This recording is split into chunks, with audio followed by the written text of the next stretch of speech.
In this episode of the Rockets Chop Pod, I'm joined by Rockets Chop Shop contributor James Piercey as we talk about some of the moves the Rockets could make leading up to this trade deadline. I'm also joined by our resident college scout expert Cooper Klien as we talk about the Cougars. How are they looking? Who are the players we should be looking out for coming out? And what are their prospects looking like going into this tournament approaching in March? Hope you guys enjoyed this show. Tap in. Let's go. All right, so we got my man here, James Piercey from the Dream Shakes, from SBA Nation's The Dream Shake. And he just wrote a new fire article that is going to be in the description for this video that you guys should definitely check out, titled Rockets NBA Trade Deadline Primer. And in this article, the key, the headline feature on there is regarding Eric Gordon, James. And, obviously as Rockets fans, everybody knows the EG trade rumors have been going on. It's like, you get Christmas, New Year's, EG trade rumors. Nothing happens summer. It's like it comes just like that. So right now, obviously we've heard some of the things that are out there. What do you think the market is for Eric Gordon? Do you think it's something that we should be excited about, or what is the feel that you have for what we can get for EG? I wouldn't get too excited about it, man, to be completely honest. What I'm anticipating is like some second round draft picks and a veteran that maybe is a little more conducive to like helping our young guys, as opposed to Gordon, who is probably more like in ring chasing mode right now, which I can't blame him in the least, but he's just, I don't know, just on a personality level, I don't think he's the guy to like lead this young core. And I think he knows that, right? I don't think he has the patience to like, it's just not his personality type. I don't blame him, but in his mind, he's like, I want to go play with some adults and win some games, So power to him. I suspect we'll move him for maybe a guy like Pat Beverley, who seems to kind of relish like taking the reins with a young group and helping them get better, That's about that. And maybe like an interesting young player that team seems done with, right? Like if we could get Derrick Rose and Cam Reddish, I think that's a really good return, even though I'm really out on Reddish, just for the sake of like, this is at least an asset that a young rebuilding team might as well take a flyer on, Or if Pat Beverley were to come with Lonnie Walker IV, I think that would be really good as far as the Rockets are concerned, Although he's probably been more productive than Gordon this year, so I'm not even sure if the Lakers would do that. But if they would, that would be great. But I would not expect a first round pick. That's one thing that I would say it's nearly impossible to get a first round pick for Gordon with his production this year. Yeah, speaking of his production, EG right now, he's having pretty much career lows across the board, scoring 12.8. I think that's the lowest point total for his entire career. And it's not like he took a major dip in his minutes played. He's still getting 30 minutes a game. The shooting is down from three is 34%. And his shooting he's a streaky shooter in his career. There's some years that are better than others, but the 34%, 42 from the field, which is a low as well. In the past, maybe he hasn't shot that low from field goal percentage in maybe like 5 or 6 seasons. So, and 2 rebounds, 2 assists. Not really 12, 2 and 2 is not a guy that as a GM, I wouldn't trade a first round pick for that. And you factor in like his age, you factor in the injury history, you factor in some of the limitations he may have right now that he's shown defensively on this Rockets team. I'm sure he could turn up if he wants to, but I do feel like the ship has sailed on Eric Gordon being like the guy that old Eric is going to get you a first round pick or two. So if they do move him out now, you kind of propose some players that from the article that you may be interested in. Obviously, the biggest name on there is John Collins, and we've had discussions about this. I want you to make the case for the Chop Shop audience as to why the Rockets should consider taking John Collins back, and what parameters do you have on it? Yeah. Okay. So I think I'll start with the parameters because that's more important to me, right? I would not give up more than Gordon, KJ Martin, and the Bucks pick, and anything more than that, and I'm out. Like I wouldn't give up a Brooklyn pick, even a swap, really, because I just think those picks at least have some potential. Whereas the Bucks pick, like we know this is like the 25th to 30th pick in the draft, right? Like that's what the asset is. So it's a first round pick, but it's like not a very valuable one. So the case for Collins to me is this: he's like 2 seasons removed, maybe 3 seasons removed from one of the most efficient 20 and 10 seasons that we've really ever seen from like a stretch big, right? Like true shooting percentage off the charts, like 98th percentile. This is a guy that when he's operational, he's a big man that can pick and either roll or pop, and that's pretty rare. We saw how effective that can be offensively with Christian Wood, but Collins is actually like a capable defender. He's not really like an excellent defender, but he is an effortful and capable defensive player, and he's 24, I think, right? So his production has declined drastically since that season, but we have to ask ourselves why. I do think that it's not always optimal for play finishers to play in like a heliocentric system, because Collins's production is almost exclusively a consequence of volume and opportunity, right? Like they basically shifted to a Clint Capella pick and roll over a Collins pick and roll, which is absolutely fair enough. Capella's an excellent pick and roll finisher. But with that in mind, it's just like, well, if he's not going to be Trey's partner, there's not really that much for him to do, right? So to me, it's a reclamation project. And I guess the case in simple terms would be he's got a season and maybe 2 seasons under his belt that are most likely better seasons than KJ Martin's ever going to have.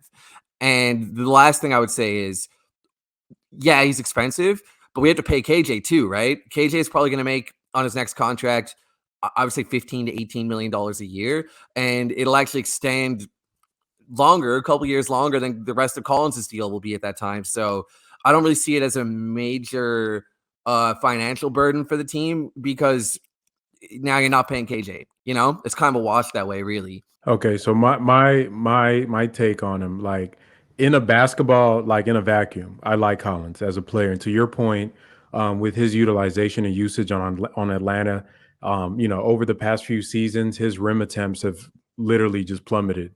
When he was kind of in his prime, or how they were using him when he was really producing for them, he was a lot of his percentage of his shot diet was coming at the rim, up in the as high as 55% a couple seasons ago. Now it's down to 38, which is a career low for him.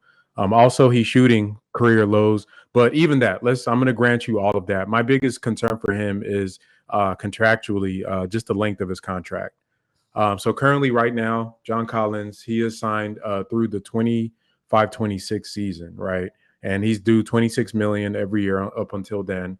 The reason the length of the contract is an issue for me is because even though like Kenyon Martin only has, he's basically like $2 million next year, and it's a non-guaranteed contract. I think he has 1.9 million as a team option next season, and that's coming off of his rookie contract. So the team could this offseason renegotiate an extension for him, to add him onto the team for something that's team friendly. Maybe use the tape model to do that.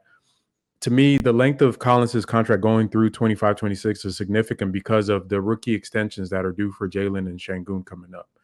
And I think because of that, I would rather, because I look at him and even a player like Kenyon Martin Jr., the value that he would bring to our team, is it worth the cap hit that we would take for that 26 million over maybe negotiating something that's maybe, in the 10 to 15 million dollar range for Kenyon Martin?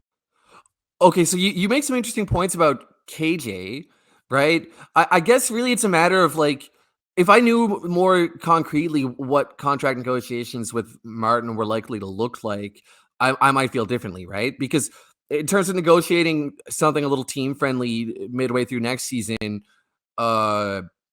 is his camp going to be agreeable to that? Or are they going to say, no, we want to hit the open market because we think we can get 15 to 18, right? Because like, I guess I would rather have Collins at 23 million a year for 2 seasons than I would KJ at 18 million a year over 4 seasons. You know what I mean? Because that's how much Collins would have left by the time we signed KJ in the first place. On the other hand, I would rather have KJ at 10 million, hands down. So if KJ at 10 million is like a possible thing, then yeah, I don't want Collins, not at the cost of KJ, especially. So Right. yeah, those details would be key to I guess my hunch is more so that KJ is going to be looking for something in the neighborhood of like 15 to 18 million a year, you know? And with the cap increase coming up, maybe it is something that he's played into. And like I think the negotiation does matter, and I wonder whether those talks have already started. I would assume that they have, because to me, trading away a guy that's going to be a team option next year, his play, he's way overplayed his contract, and the way his contract is structured is a great value to have. And even the value of having a guy that's an expiring team option next year, that's only 22 years old, overplaying his contract, to me is a valuable trade asset. And I'm just not sure that John Collins meets my criteria for the player that I would do it for. But in a vacuum, I get it. I think it also depends on where the Rockets are going as a team and determining what play style they're going to go with going forward, to see if John can be maximized in our system. There's also a chance that he could also come here and not look great, and then lose value. But quickly, some of the players that you also point out in the article, Pat Beverley is one of them. And I have my little notes here. I put check marks on the guys I like. I love the Pat Beverley contract because he's a 13 mil this year. He's an unrestricted free agent. So if we did a trade for Pat Bev, you would be okay risking him walking, because we would have to negotiate with him this season to see if we want to keep him going forward. Would you be like, is that something that you would put into mind? Like, you got to, basically probably extend him with a wink and a nod if you're going to get him here. Yeah, but that's fine, because I mean, to me, on the open market, this guy, we're talking about a player that's declining and is old and was always kind of offensively limited. So I would expect that Beverly's market this summer will be like the MLE or something like that, like 7 million a year or something like that, right? So it's kind of inconsequential. And like, I just love Pat Beverley, man. I think Pat Beverley has a way of taking these young guns and putting the dog in them, I think he's a good guy to have around. So I'd be totally open to that. Sorry, the Lakers would have to include Lonnie Walker the fourth to make it work. And like, he's only 24. He's worth taking a flyer on. He's very athletic. He can shoot, Yeah, I love Lonnie's game. Loved him in San Antonio. Rubio's another guy I like. I just don't think the Cavs will do this. Rubio is actually the perfect contract for them. He's only making $6 million next year, and 6.4 the year after that. Low impact on their cap. He's a great overplays. I think what he brings to them is probably worth more than what he is costing them right now. I'm not sure if they are ambitious to go out, and especially for nothing on the Rockets, to switch out what Rubio brings. I would love to have him, but I just don't see that happening for us. Interesting one is Derrick Rose. So Derrick, he's owed a $15.6 million next season. Then his final season, 24-25, is a team option. You combine him with Cam Reddish, who's a restricted free agent, I guess, to make the money work with EG. What would that look like for you? And, with the 15.6, do you kind of hold Derrick in the same light as you will with the Pat Beverley? I do, man. I think Rose is another guy that would be a really good mentor. Like, here's some things I like about Derrick Rose. He's an intelligent person, and that bodes well for his locker room presence. Rose, he's also been through every season of NBA life that you could imagine. Like, this guy was the youngest MVP in league history. He was a superstar. Everybody was talking about him. Then next thing you know, he's like this bum that's borderline out of the league, and right. Everybody's low on him, right? And then he reinvents himself a third time as this like solid rotation guard that contributes to your team. And so, like, I just think that makes him a good mentor, in the sense of no matter what any young guy on the team is going through, Rose is like, hey, I've been there, Been there, done that. So I think he's another good mentor type. Yeah, I think I guess that's what the vision they have for John Wall that never materialized. I think he's one of the few players that has walked in the shoes of the highs and the lows of being like a mega star to being a role player, and which, honestly, any of our guys could fill into those lanes as they go through their career. I think that would be good. Interesting one. I like Obi Toppin. Love his, he has a team option next year. He's going to be a restricted free agent after next season. I would love to take a flyer on Obi. Emmanuel Quickly and Bones Hyland, not too high on them. I think you're just swapping out worser Kevin Porter Jr.'s, in my opinion, for the team. Yeah, and let me say, on Quickly, I do agree with you. Like, I was just kind of rattling off names too, but I agree with you on Quickly. Bones is I think he's a little less like pick and roll reliant than Porter Jr. and might be a little more like willing, not able, but willing to play off ball with Sengun and just launch triples. So I wonder if he might be a slightly better on-court fit, but yeah, I can understand not being super enthusiastic about him. I'm not really dying to trade for him either. One player that I think we both agree that we would love is in a dream world is if Chris Paul could come back to the team. I think that would be probably like the maximum vet acquisition the Rockets could make on the team that would impact and cross every T and dot every I across the board. I think he would help coaching because he would reinforce some of the things that the coaches are trying to do. I think that's a guy that's going to help the on-court production and the on-court development of the players. Then you have the accountability behind the scenes. And he has a track record of everywhere he goes, teams win and they just get better. So, I definitely would love if that could happen. But, Tillman said what he said. And, I think there's a lot of love lost between the Rockets and Chris Paul, but one could only dream. Are there any Yeah. names that you could think of that maybe just in the Chris Paul light that you'd love to have on a team that maybe aren't like super realistic, but guys you would love on the roster? I mean, how unrealistic? Like, I'd love to have No, no, Giannis no. Antetokounmpo on the roster. Giannis, no, Yeah. a realistic, unrealistic, like somebody that we could get, but you doubt that we'd be able to get. I'm putting you on the Well, spot. it's nothing. It's nothing like Chris Paul, but one of the names in the article that I think would be really exciting that is probably not going to happen at the end of the day is Jared Vanderbilt. Love his game. I understand that there are concerns about fit. Like, why would we add another forward? But we don't really have like well, I guess we have Garuba, but Vanderbilt is like a lot better, and we're talking about a combo big. So I think you could easily find 25 minutes tonight for him off the bench. Like, he can play with Sengun, he can play with Tari, he can play with Bari. He's pretty Swiss Army type of guy. Defensively covers a lot of ground. He's really versatile. He'd be a really exciting addition, and I think he'd be happy to come because he's from Houston and everything. Yeah, low key, that would be a great pick. I do worry a little bit, even with the John Collins thing, about the redundancy of some of these positions, because, like you said, we do have seemingly a logjam at forward, and with Tari's, and obviously he's flashing that he could be something. Jabari Smith, even though he's struggling, that's a third pick that we have. We bring in a third forward, like I wonder how that looks. That is something I do think about in positionally because I'm leaning towards getting guards and a center, but a forward is interesting. But I think we may be at the point where we really don't know where anything is and shouldn't limit getting talent that we think has upside for any specific position.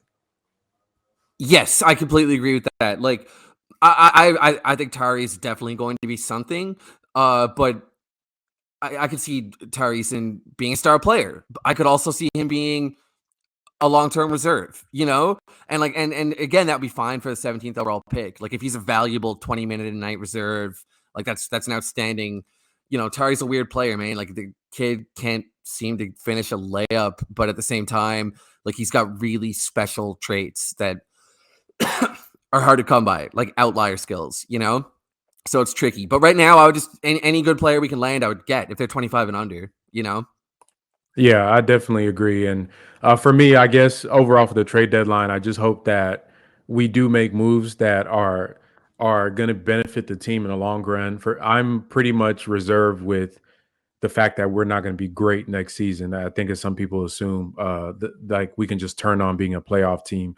So my mindset has shifted from that, and counting the OKC pick is gone, and just looking at the team overall's development in the long term as what do we need to do to reach a certain point maybe in 2-3 years where we can be a contender or a team that's a playoff level team. So I hope it's not same old where we just kind of trade Bruno Fernando for Bruno Fernando light or type stuff and do some salary punting, but we'll see. But the article is called Rockets NBA Trade Deadline Primer. James, where can people find you at? Find me at the Dream Shake. If you like fake trade scenarios, find me at NBAanalysis.net. Excuse me, man. I got a little tickle in my throat. And find me with the Shop Shop. and on Above the Break with Nevin Brown. Appreciate you, brother. One more thing. Thank you. Appreciate Go you ahead. too, man. If for some reason you're in St. John's, Newfoundland listening to this, you can find me doing color commentary for the Newfoundland Rogues. And you should come out and watch a game, man. We got this kid, Armani Chaney. I'm telling you, dude, if this guy was 2-3 inches taller or if he was 10% faster, we'd be talking about him as a Rockets trade target. It's just he's incredibly talented, man. Pick and roll vision on a professional level. He's just not really an NBA athlete, and he's only 5'10". So yeah, come watch the Rogues. Dacian Knicks. So you were watching Dacian Knicks over there? I mean, I'm not sure how much better Knicks would be for the Rogues. Okay. I appreciate you, man. Thanks, man. All right, I got my boy Cooper here with me, Cooper Klien, Alley-oop Coop on Twitter. We're gonna chop up a little bit about the Cougars. I hope we can keep doing this because we got to show the Cougs some love. They're holding it down for the H-Town, and Coop is our resident expert for U of H here at the Chop Shop. So Coop, right now the Cougars are number 3 in the AP poll. With only 2 losses on the season. They're ranked 4th in the offensive rating at 116.9 points per possession, ranked 2nd in defensive rating at 85.8, which is nuts. 85.8 points they're holding teams to in a per 100 possessions. And, the top players, Marcus Sasser and Jarace Walker, obviously Marcus leading the team in scoring, Jarace being kind of an all-around guy. Great stats for him, shooting 38% from 3. What is their secret to what they're doing, and why are they so dominant on both ends of the court for the past few years? But what do the Cougars do well? So the word you're going to hear if you watch any of the games, if you follow the team, is culture. That word is going to be beaten to death into you, but it's the best word for what Kelvin Sampson has really done to the program. You can see the seeds. You go back and watch the teams from when he first got here, and they're kind of garbage, honestly, but they hustle, they play hard, and he built a foundation with guys like Armani Brooks and Rob Gray and all those kinds of guys, Nate Hinton to a degree. That allowed them to get Jarace this year, who is their best recruit in the recruiting era. Of course, Hakeem is a better prospect than Jarace, but that's not the 80s didn't have 247. So right. But and then they also have Terrance Arceneaux, who's their 3rd ranked recruit, who's been kind of their bench super defender. So if they need somebody to come in, get offensive rebounds, cut, and just defend like a madman, they bring in Arceneaux. And then they have Emmanuel Sharp, who is their 5th ranked recruit of all time. And he is, I think, the Marcus Sasser in training for this team. Just shooting the ball from deep, getting into that little quick mid-range. He's way, way ahead of where I thought he would be. I think a lot of that has to do with the fact that he came in at the midpoint of last season and practiced with the team, right? He, graduated high school early and spent a lot of time practicing. He didn't play, but it's the culture, it's the defense. I think this team's whole identity is built around defense. I think Kelvin's big thing is that this team can defend anybody. It's probably his best, the best defensive team he's had. And they have their weaknesses they're not, for a Cougs team, I don't think they're as good of an offensive rebounding team just by pure numbers, but they can actually finish their offensive rebounds because they're, their bigs are a little bit more talented. So, it's not the Tari Eason offensive rebounding numbers where it's brick, 4 offensive rebounds. Stat pad god Tari Eason, but yeah. We're on to you, Tari. We're on to you. We're watching. We're gonna make a Reddit thread about how your offensive rebounding numbers are inflated. Tari Eason is a suspect, but okay. Yeah, but they Jared. I think it's really just they built this team just from the ground up, and they've brought in all these guys. Sasser was one of the best players in the Final Four run a few years ago as a freshman. Yeah. He stayed around as a leader. Jawan Roberts and Reggie Chaney have been around for a few years each, and those guys are really valuable leadership-wise. And it's the mixture of leadership, vet experience and elite talent that actually fits and makes sense in the system that a lot of college coaches don't really get. Like that's Duke's big problem, right? Is they have, oh, here's my white shooter and, my other shooter and my ground bound big. And then here's all my 5 stars that make no sense together that are only going to be here for a year. And it's like Arceneaux is the 3rd ranked recruit in UH history, and he's going to be back next year. Same for Emmanuel Sharp. Tramon Mark could be back next year, even though I think he's an NBA level player. His man and rotational defense is some of the most impressive I have seen this season. He had, potential top 5 pick Brandon Miller looking like a 2nd round pick when they played, and he's 4 inches shorter than him. It's this team. It's tough. You have great culture and a really unique blend of prospects and vets that make them a really special college team, even if they're annoying to watch sometimes. No, I love watching them when I do get a chance to watch them, because I think that culture word, even though it's a buzzword in the NBA, obviously with the Rockets being the antithesis of culture, watching how they play, like to the minute details of like boxing out, rebounding, the hustle plays, just the little stuff that you can use to make a team that may not have all the top picks in the world, but they compete at such a high level that it makes up for a lot. One of the guys that really stood out to me is a guy that, we were talking about a little bit offline, and I'm gonna read out some of his advanced stats for this dude. He's only averaging 5 points and 4 rebounds per game, shooting 73% from the field. On the team, he's number 1 in defensive rating per 100 possessions. He is number 2 in offensive rating per 100 possessions. He's number 1 in total rebound percentage per 100 possessions. He's number 1 in block percentage per 100 possessions. And if you calculate his win shares per 40 minutes, he's number 1 in that. And this is I'm not talking about Tari Eason, because to me, that's the profile that I saw, like that analytics darling of a guy that whenever he gets on the court, it's like chaos, and he's blocking shots, he's dunking, he's doing all this stuff. Who am I talking about, Coop? Who is this? Who is this guy that is like just firing a bottle when he gets on the court? So that's sophomore Javier Francis, 6'9" big, who is a crazy athlete. He gets off the floor. He takes a second. He's not like a super light leaper, but he can get so high that even if he's like coming down, he's so long, he can still block shots. That 17.3, I think. Yeah, 17.3 block percentage is nuts, right? Like there was a point where he was one of like 10, 15 players averaging over 2 blocks a game and was doing it in 14 minutes a game, which I mean, it's gone down because, as you play more and you get more of a sample size, but I think it's more just representative of his talent in that area. He can dunk from just about anywhere, I think is another thing that really helps his percentage. So he'll be like, a foot outside of the restricted circle and then go up and go around a guy and dunk the ball. And it's like, oh, I thought you were going to go up for a contested layup or pass out. No, he's just going to jam it. And that's like kind of an underrated skill. I mean, finishing at the rim can be kind of tough.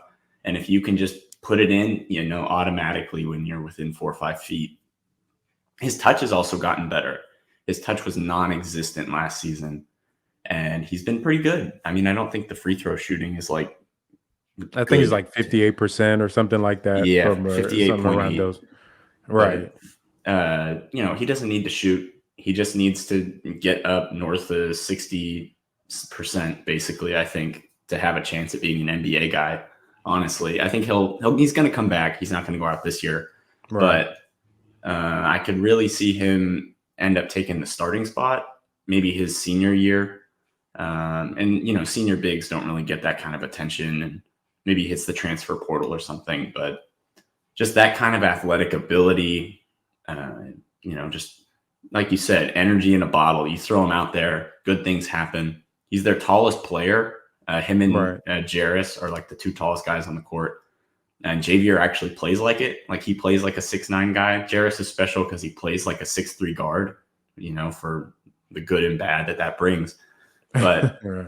yeah, I mean, Francis, he uses every single bit of his physical talent, and he has his moments where he's like a little bit lackadaisical and messes up. But he's a sophomore. I think that kind of stuff comes with time, and that's the value of having someone like Reggie Chaney, backup big, who I don't like very much. I have a noted beef with him after some of the games we've lost. But I think his value really is leadership and the fact that he's been there for so long. He was the starting big for the Quentin Grimes Final Four team.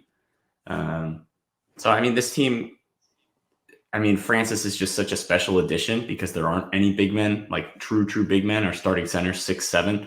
Sometimes you need a guy who's 6'9" and can, run the post double to perfection, and he can do that. His ground coverage ability is really solid. He's a little bit lumbering, like his movement style is kind of weird. But I think just the talent there outweighs the weird aesthetics of his game. And I mean, just watching him on film, he looks like he has a really long wingspan. I think on an NBA comp, I'm thinking of like Time Lord, almost a guy like that. That's maybe in a college setting, he may be very limited, but you put him as a small ball five or somebody on the team with that athleticism, the reach. I've seen highlights of him blocking people on threes. So definitely, aside from him, obviously Walker is NBA prospect. Who else on the team do you see that can translate, maybe not as a star in the league, but at least be a player that would make it as an NBA, either as a backup or just a bench player, or even, if you think highly of anybody else, a player that could start? Do you see any of the non, because we assume Walker is going to be an NBA prospect, but who else should we be looking at for that? Yeah, I mean, Jarace will go probably top 10. He's really talented, and I think he deserves to go. So I honestly think he could go top 8 if the right team is there. As far as other prospects on the team, I mean, my second favorite prospect is who we already talked about, Terrance Arceneaux. I don't think he'll come. He's not going to come out this year just because of the lack of minutes. But he is one of the most special ground coverage defenders I have ever seen. I don't know exactly. Let me check the numbers real quick. 3.4 steal, 2.3 block. Not crazy, like stats wise, doesn't super pop. But you can watch him like almost Robert Covington-esque, like blowing up weak side actions and doing this stuff as a freshman. And his biggest problem is that he's not super confident, especially in his handle. And that kind of limits the star upside. But, good offensive rebounder, sneaks in there as a cutter. At 6'7", solid plus athlete with shooting upside. I think at a certain point, I think that's going to come next year or the year after, and he's going to be looked at as a top 20, 25 prospect. For this year, I think the main guy that'll get looks is Sasser, Marcus Sasser, who is arguably the best player. It's kind of hard to say who the Cougs' best player is because it changes every single game. If the ball's falling for Sasser, then he's the best player because he can hit from anywhere within 40 feet. He can get to the rim at will. He can hit the midi. He has good touch. Let me check his layup percentage real quick because I think it's a lot better this year than it has been. He's shooting 68% at the rim, which for a guy who's like maybe 6 feet tall is pretty impressive stuff. Good. Yeah. Yep. And that's with a lot of like touchy shots. Like he's not getting all the way to the rim. I think he'll kind of fit into a Seth Curry kind of mold. I think that would be his ideal usage. He can run a little bit of action like Seth can, but you mainly want him as an off-ball guy who can shoot passing lanes, generate a lot of steals, play okay rotational defense, not be an absolute sieve. And I think he's a lot more well-rounded than a lot of the one-dimensional, like short shooters we've seen come out of college, like, Chris Clemens, Marcus Howard, Right. Trevor Hudgens, and those guys are smaller as well. But the ability to get to the rim, score from 3, play make a little bit and defend. Just he has enough to hang his hat on besides the shooting. And like you could plug him in as like with the Grizzlies, you put him next to Ja and he can, defend point of attack and, play off of him, hit a bunch of threes, easy spot ups or movement stuff. There's a lot of versatility there. He's just kind of old prospect wise and has a little bit of an injury history, but I think that kind of guy's valuable in the late first, early second kind of area. For this year, the only other guy who I think would be a prospect is Tramon Mark, who we talked about a little bit, 6'5" wing. The numbers are a little janky because everybody's numbers are a little janky, like the raw, like point numbers and all that stuff, because they play such a slow brand of basketball. But, 2 block percentage, 2 steal percentage is shooting. Yeah, he's shooting well. 30, almost 38 from 3. Yep. Yeah. And like that's on pretty difficult volume. His 2-point percent is low because he doesn't get to the rim a ton and he gets blocked a lot, which kind of makes it tough. And if I was more certain in the offense, I would be like, oh, this guy's, and the jumper's disgusting. Like you watch him play and it is the ugliest jumper. He's like sideways and super flicky. It works. It works for him. And I love it. We need more funky jumpers in the game, but the defense is really what sells me with him as a prospect. Is he's a 6'5" wing who can slot in really, I think at the 1, 2, or 3, like off ball next to like a Luka at the 1. I think he's primarily a 2, can defend bigger guards, but is also like strong and long enough. He's shown he can defend threes, He's defended NBA level players and made them look really bad. He's really great rotationally. He's elite on ball. He's just the kind of guy that NBA teams need.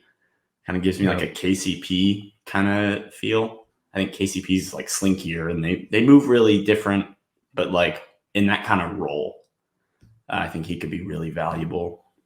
And yeah, what I like about a lot of and this is just to the point of kind of the base of what we talk about with culture, is we're seeing. I know we were talking about this offline, is how a lot of these young guys are coming in not really cultured on how to play the game of basketball. I think one thing you're getting from these prospects coming out of Houston is that they know the fundamentals, because they wouldn't be able to play for Coach Sampson if they weren't.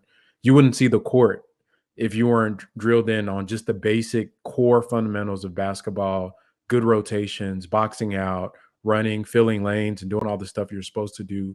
And I think for me, like even for the Rockets, I think me and you've talked about how OKC selectively drafts certain types of players. I would love a world where they start looking at the U of H's of the world, like teams used to look at Duke prospects back in the day.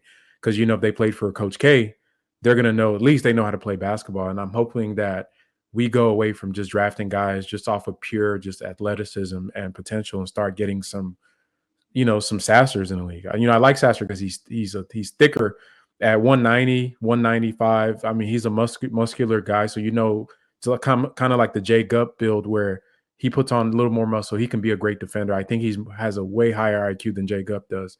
But I definitely do like the mode that they're in. Now they've lost to Alabama and Temple. The tournament is fast approaching. Where do you see them? Like, what was the reason that Alabama gave them fits, and how do you see them projecting out in the tourney this March? They need to hit their free throws and they need to figure out a consistent source of offense down the stretch. And I think that's become, Jarace and Jamal Shead. And I think I would rather them lose and not have the one spot and figure out these issues going into the tournament than I would like, oh, yay, we've only lost one game. We're undefeated, blah, blah, blah. And then, have a Gonzaga and just get stomped in the tournament like they always do, because nobody can actually push you. Nobody can make you figure out your weaknesses. Yeah, those are great points. Once again, we're going to try to have you on just to continue kind of keeping up with the Cougars. Obviously, March Madness is coming up. Exciting times for that ball club. We hope that they can. I think if they get a shot at the Final Four, then it's anybody's game from there. So we just hope that this is the season because it's here in the H. So we gotta get it. But Coop, where can people find you at, brother?